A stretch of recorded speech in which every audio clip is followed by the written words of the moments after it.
Hey, what's up, guys? This is Apex, and I thought I'd give you a little bit of information on the 2025 GMC Sierra 1500 Elevation, equipped with the 3-liter Duramax turbo diesel. It's an inline 6 with a single turbo, dual overhead cams, full aluminum block with steel cylinder sleeves, and fully forged steel internals. This is updated over the LM2. This is now the LZ0, which the LZ0 came out in 23. But some key differences are the pistons are now steel instead of aluminum. They have better clearances, tolerances, so they don't eat oil like the old engine, and there's various improvements and upgrades. This engine makes 495 pounds of torque and 305 horsepower, which is plenty for the 1500 truck that it's in. Is plenty. It'll pull your trailer like no problem. I've seen some YouTube videos where people have tried to pull heavier trailers with this truck and it'll sag in the back, but that's because it's not like a Toyota Tundra. A Tundra has 3/4 ton truck suspension, even though it's a half ton. This one's got a really smooth ride, but if you try to pull some serious weight, this dude's gonna try to bust my damn windshield. I'm getting away from that. At 18, they like to throw some chaff at you sometimes. They on their phone or something can't really keep it in between the lines. See, I'm on my phone, I'm recording right now, but I can keep it in between the lines. But anyways, I digress.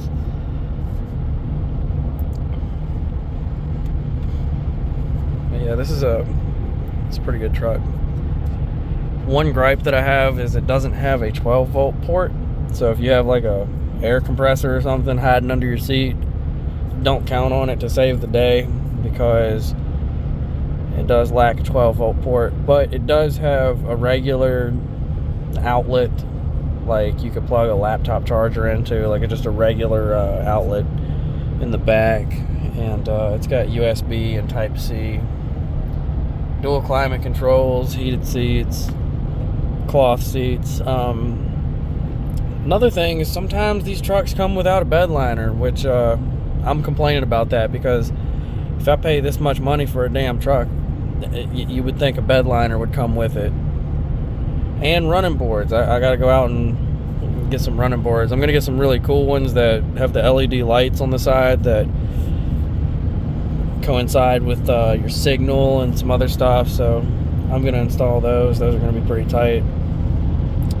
So running boards, a toolbox, probably a few other things. I know that you can delete the LM2 engines, the last generation. You can't delete the LZ0 just yet, not that I know of, but that should be coming out at some point. And that's an interesting option to consider, because it makes the engine sound really cool and you don't have to use DEF, and to run better, save a little bit of fuel. Dude, what the fuck? Stay in your lane, motherfucker.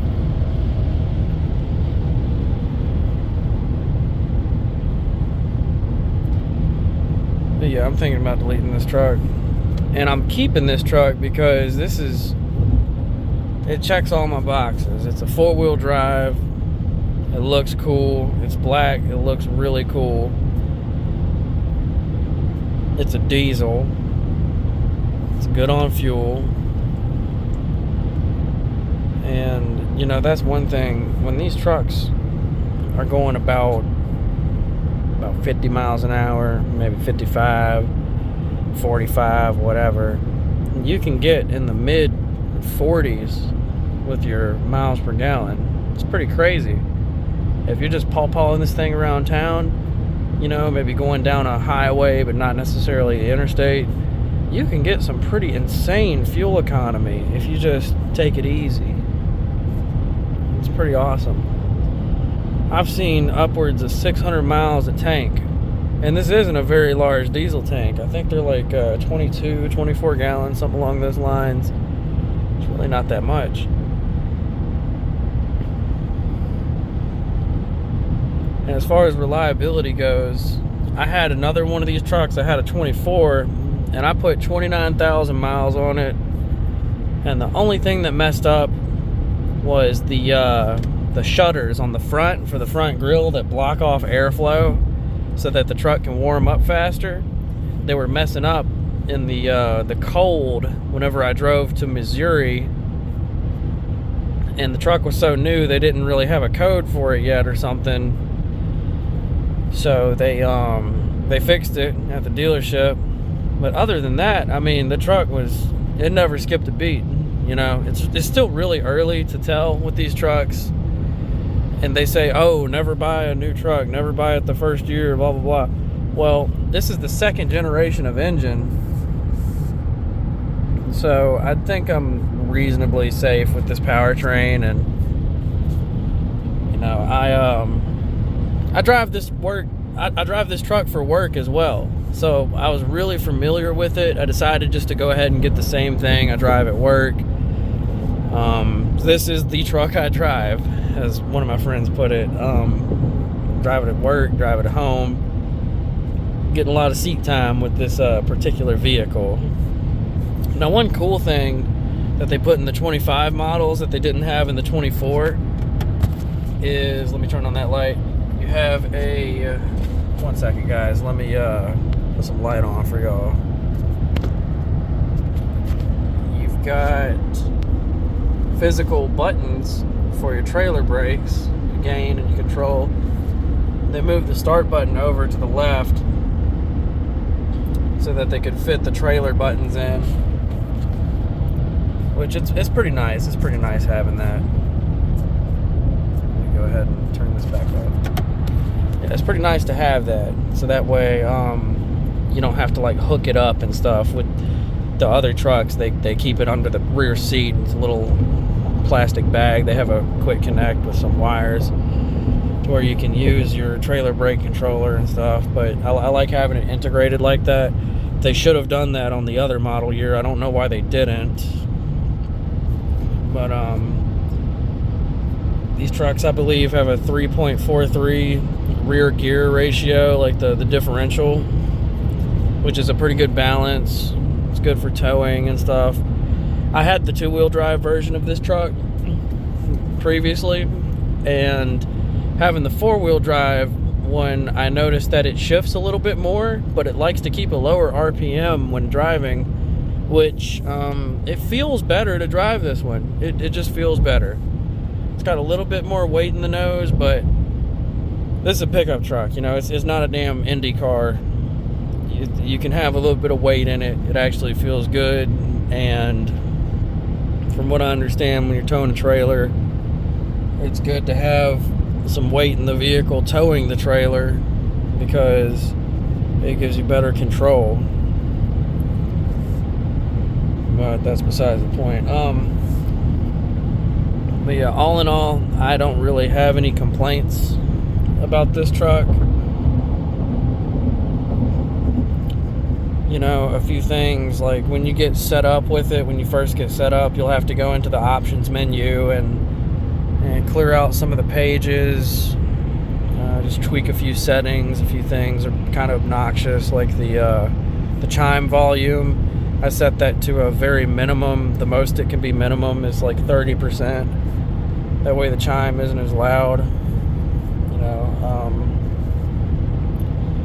it's got different reminders. It likes to make a lot of sounds, but you can take care of that in the menus.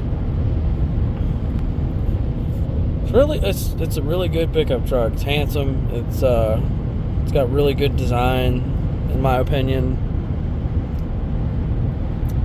If I had to change one thing, it would be the interior wood trim panels. I would change those from brown to the black and gray like you would find in a Yukon Denali. Now, oddly enough, the Denali versions of this truck also use the brown wood trim. But I've driven a Yukon Denali, and that black on gray wood grain pattern looks really good on those trucks, on those SUVs. So I would change that. Yeah, other than that, it's a damn good vehicle. You know, a lot of people bring up the oil pump belt, and that now has a 200,000 mile rating for the service interval, to where you're supposed to go in and check it. But if you to even look at it, you have to have the transmission pulled. So they're just going to change the damn belt while they're in there, because it costs thousands of dollars to do. But you know, a lot of these trucks have that nowadays, like the EcoBoosts and the 6.7 Power Stroke. It should have a primer pump, because it takes a really long time for that oil to reach the camshafts and the main bearings. I saw on some YouTube videos that I think it's Dave's Diesel or somebody was talking about that. It's got a whole video on it. But one gripe I have about this truck is that, so another thing, the oil pump being belt driven was only done to reduce noise in the truck. That is the only reason. They should have had a gear driven one, or you know, another way to do it, but they did it with a belt to reduce noise. And another thing to reduce noise and to reduce the size is they put the gear train and all that front cover timing stuff on the rear of the engine, because they were helped in the design of the engine from Opel, which is like over in Europe. They got a lot of cab over diesels, so they put all that stuff on the back because it's easier for them to get to. So it's actually harder for us to get to the timing components. But you know, GM states that this is supposed to be their most reliable diesel engine, so time will tell. Time will tell with that. We'll see how it goes. All in all, I've driven a 2017 2.7 EcoBoost. I've driven a few different trucks.